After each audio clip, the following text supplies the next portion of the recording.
Hi friends, welcome back to my channel and welcome back to Quiltmas. Today is day 9, so that means it's December 9th, and I'm doing this up until the 24th, I think. I know for sure I will not be on here on Christmas Day. I will just be chilling out with the family, but we'll see how far I take this. And with that, before I forget, I did record a day 7 and forgot to edit it and upload it. So I will do that and I will post it as day 7. However, when you look through the playlist, it won't be in order because of the posted date or published date, but that's okay. I did remember that on Sunday I sat down and did some hand quilting and just tried working on burying my knots, and I didn't rock the needle, not yet, but I did get quite a bit done for a beginner in one night. So I will probably edit that video tomorrow and post it. But today's video is going to be me advancing this quilt top or quilt. Yeah, it's still a quilt top because it's not all quilted yet. And working on the next row. I will try to do one complete row, but I cannot guarantee that I will do a complete row because it is already quite late for my standards. And I did want to go to bed quite early tonight. Last night I didn't go to bed until about 10 or thereafter, and tonight it's already 7:30, so I won't be on here long. Now I have tried to angle the camera so that you could see as much as possible, but this little section here, I just couldn't get it in the frame. I mean, you see, I just can't get it in the frame. And so you will see my back to the camera while I'm quilting that section, and then as I move on, you'll see more. But yeah, that's what we're gonna do tonight. So without further ado, I'm not even gonna keep talking. I'm just gonna do what I need to do and get this moved. My needle is still in the down position. And I'm gonna leave it there. Let's see.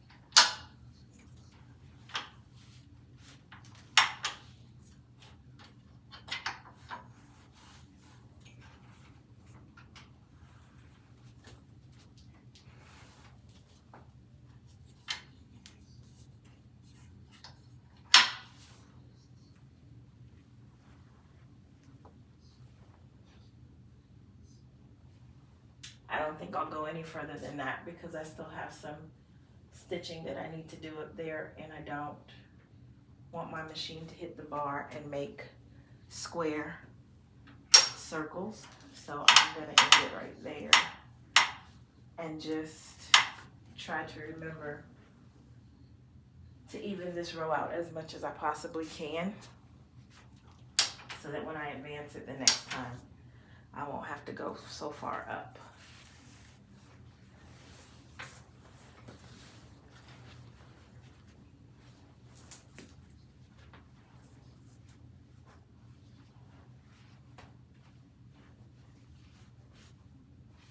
I am giving it a slight tug, the top and the batting.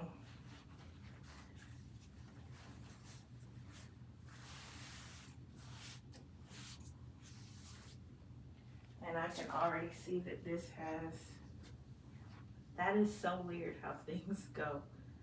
This is off a little bit.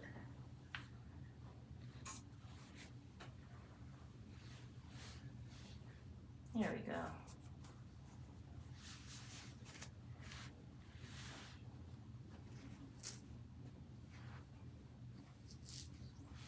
trying to keep it as even as I possibly can.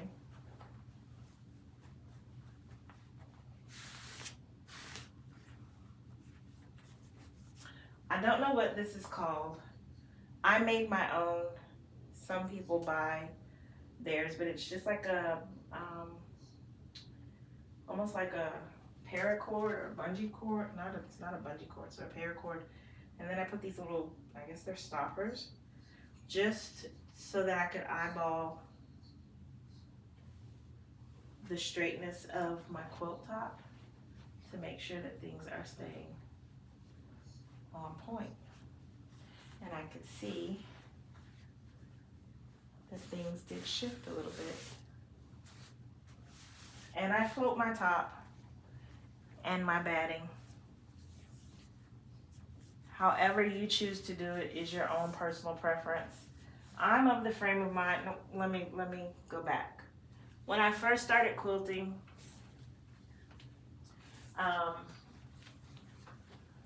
the lady that taught me, it was, there's only one way to do all the things, right? And then the more I got into it and started finding my own preference for things, I realized, you know, there's more than one way to do this quilt life. And you have to go with the flow that works best for you. And so I do now. I do not have time for quilt police and those that want to make it seem like there's only one way to do something when there clearly is not.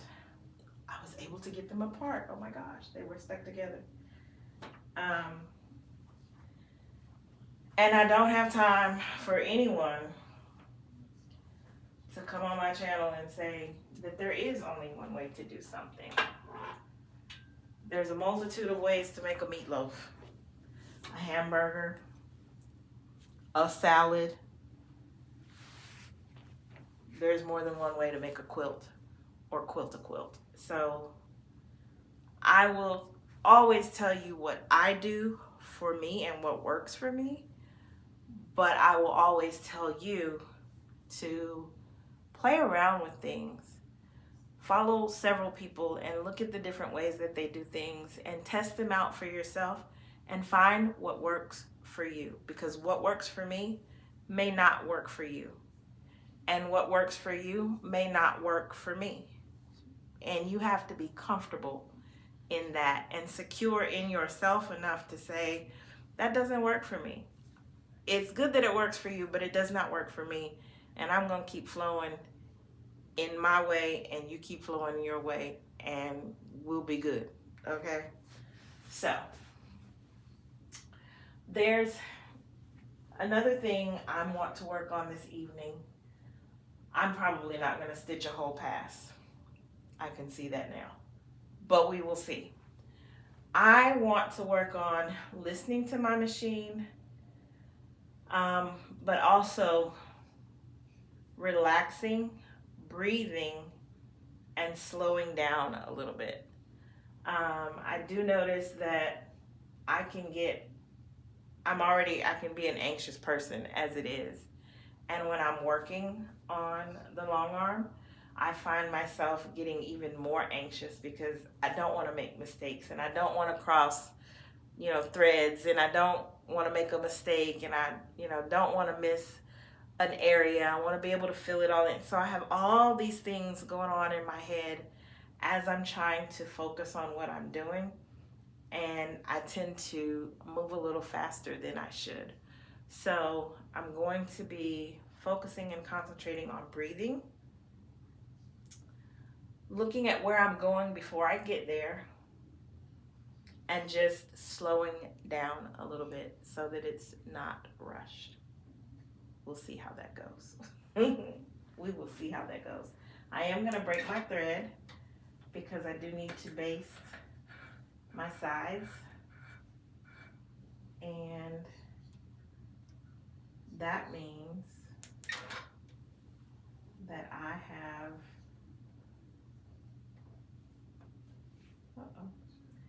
whatever reason, I can't always get that bobbin thread to come up when I want it to sometimes.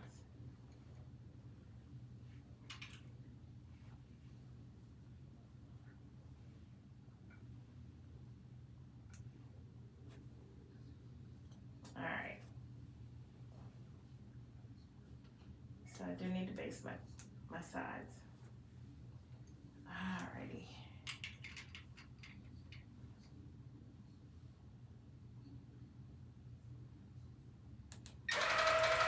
Oh, that's not the basting stitch, is it?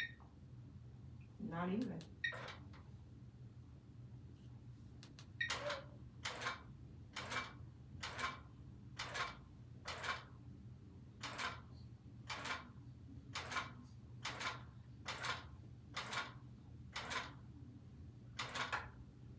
And I did not put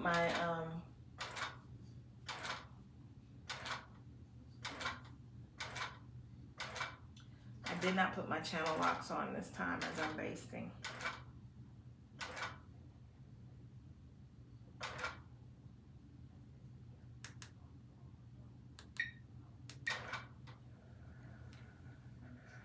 And because I didn't, I went pretty good in a straight line.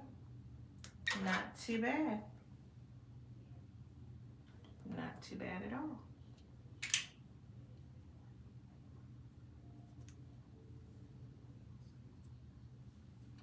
If I do say so myself.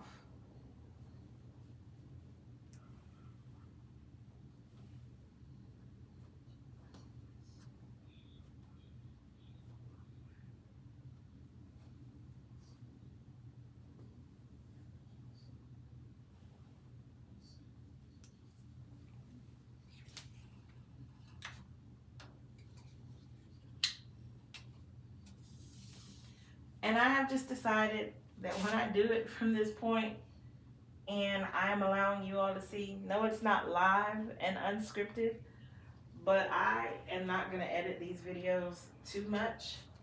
I'm going to cut off things in the beginning and the end, just so that there's some continuity in the beginning and end of the video. But whatever is, will be. I'm just going to be real.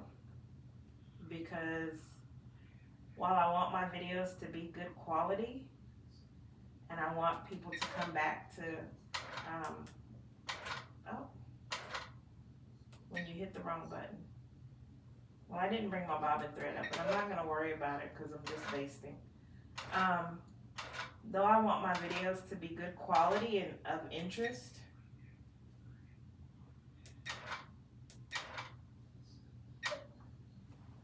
sorry, I just remembered I don't have my microphone.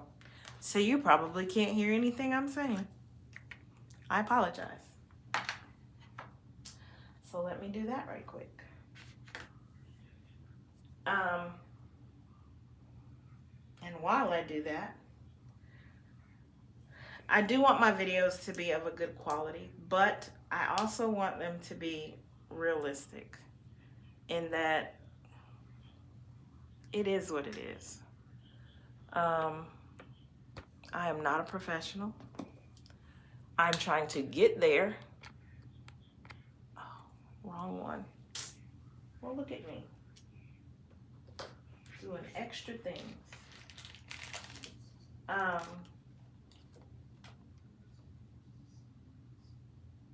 not even the right one. Because I'm usually recording on my phone. I don't remember where my other cords are. That's crazy. So there won't be a mic. Not tonight. So I'll stand over here and say what I have to say and then go back. I feel like I've said this 3 times now, and since I'm not editing, you're gonna hear it 3 times. While I want my videos to be of good quality, I also want them to be realistic. And the reality of it is, I'm not a professional. I am trying to get there in my quilting. My videos, I just want them to be real. And with minimal editing. If I make a mistake, I make a mistake. And I want you to see all of the good, the bad, and the ugly. And so I'm not gonna fret. I'm not gonna run over here to hurry up and turn off this camera so that you don't see certain parts. Now, the only parts I will cut out is if there's a lot of background noise from the family or the boys or the dogs, things like that. Aside from that, whatever you see is what you get. I'm just gonna keep it real. So there's that. That's my disclaimer, okay? And that disclaimer was, I forgot to bring my bobbin thread up. I'm basting, I'm not gonna sweat it.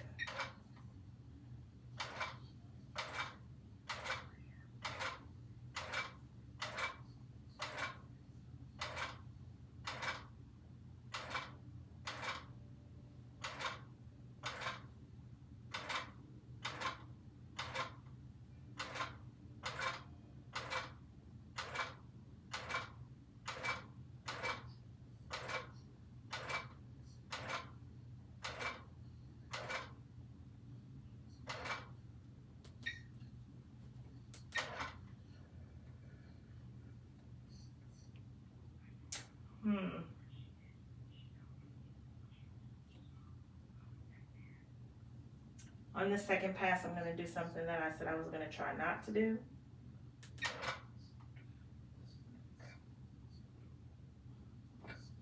And on the next pass, I'll try to do it differently. Oh, like, where did I put my scissors? There's a reason I put a hook up there, and I still didn't use it.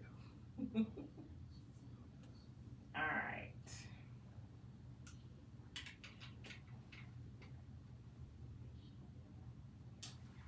There's a spot, though. I want to see how close my machine will get up in here to make a loop.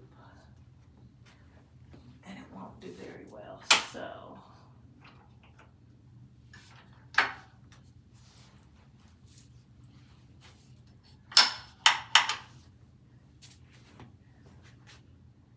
Because I would like to fill in this spot right here, but I don't want my machine to hit that.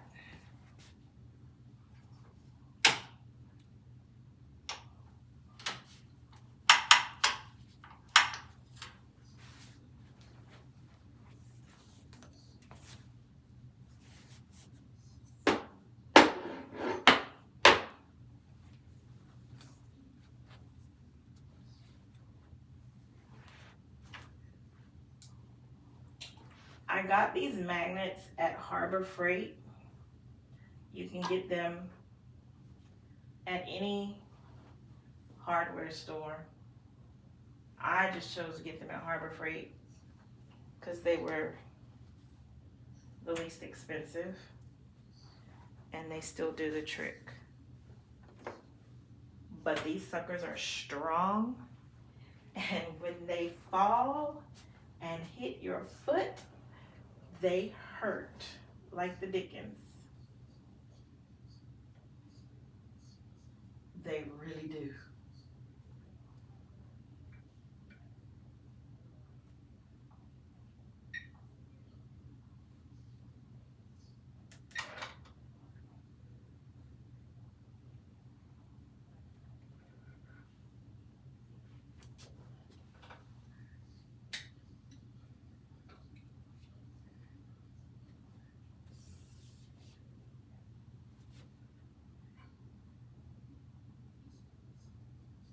And can I just tell y'all, my family has the heat on and it is hot. It is hot in here. It feels like a sauna. And that's just the truth.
don't know if you can see that there's a lot of bouncing. So I need to figure that out, which means something is too loose. Like it's supposed to bounce, but there's too much bounce. 1. 2, it is making a sound that my machine is making a sound that is not a normal sound. And I don't know what that is, but I hear it and it's different. What I can say is, as you get to working with your long arm, listen to your machine and learn what your machine sounds like. You will get so in tune with it that you will hear when something is off with the thread or something is off with the bobbin, or you know, maybe it's not riding on the tracks properly. You'll get to hear those different sounds and know that something is just a little bit off. It's off enough to me that the stitches I just did in this lower half, I'm going to unpick, because it is messing with the quality of my stitches and I'm not pleased with that. While I know I am a perfectionist, but while I know my stitch quality in the sense of perfect circles and all is not going to be there yet, I do know when the quality of my stitches is off altogether. Now, could this be needle? It could be. Could it be thread? It could be. Could it be bobbin? It could be. Could it be the way my machine is riding on the carriage? It could be. It could be a plethora of things.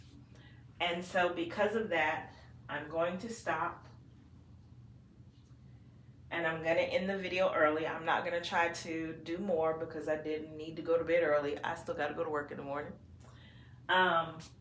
But for me, this is you have to know when to pivot. I know what my goal is and I know what I'd like to do, but I also know that I want to do it as best I can and right. I want it to be correct. I'll show you what I mean and just watch. This is bouncing just a little too much. And I don't mind that I have to take these stitches out. I'm fine with that.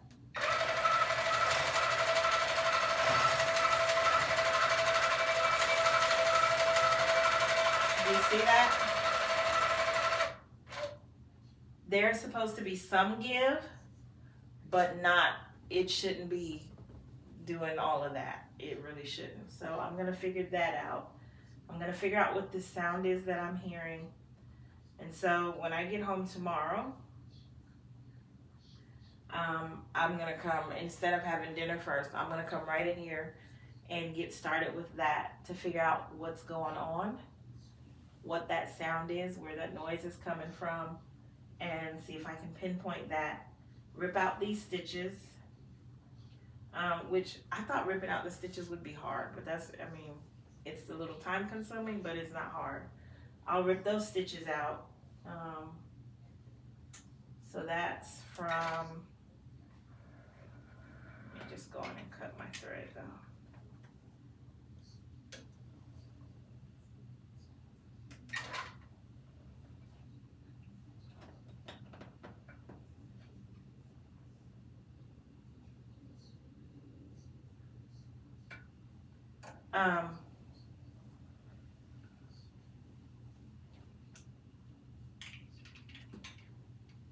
That's a good 8 to 10 inch block area that I'm gonna rip out tomorrow. But I'm not this rippling, and this is with my clamps on and the magnets on, and I've done this. This is fairly tight, but there's still too much give. So I need to figure that out. It may be that I need to lower my bar, which, yep, that's exactly what it is. I need to lower my bar. I forget what this bar is called that's here, but this bar is much too high. It should be about a quarter of an inch to an inch, a quarter of an inch to a half an inch up above the throat of the long arm, and my whole hand fits in there. I could put 2 hands in there, so that's up too high. And there we have it. So I guess today's video is just one in listen to your machine, learn what it sounds like, watch what your quilt sandwich is doing. If it's moving too much, try to find that out. And that right there, in and of itself, may take care of the noise that I'm hearing. It may be making that noise in the throat area where the needle and the bobbin are. It may be making that noise because there's just too much give. And so learn to know the sounds of your machine and be able to pinpoint what's going on. And then when you can't, just, work it, trying to figure out what it is. You will learn your machine. Over time, you will learn your machine, you will learn the sounds. And they will become very, very familiar to you, to the point where you will be able to pinpoint sometimes with, speed at what it is that's wrong. All right, guys, that's it for this video. Sorry, it wasn't much progress, but hopefully it was insightful in knowing, something's wrong and I need to stop. I'm not gonna go any further just for the sake of making a video. Something's wrong and I need to pinpoint what it is and I need to fix it. So tomorrow I will come in here, lower that bar. 1, lower the bar. 2, take those stitches out. And 3, get started again. I may bring you along for all of that. We will see. All right, guys. Again, I will see you in the next video sooner rather than later. Take care. God bless. Bye.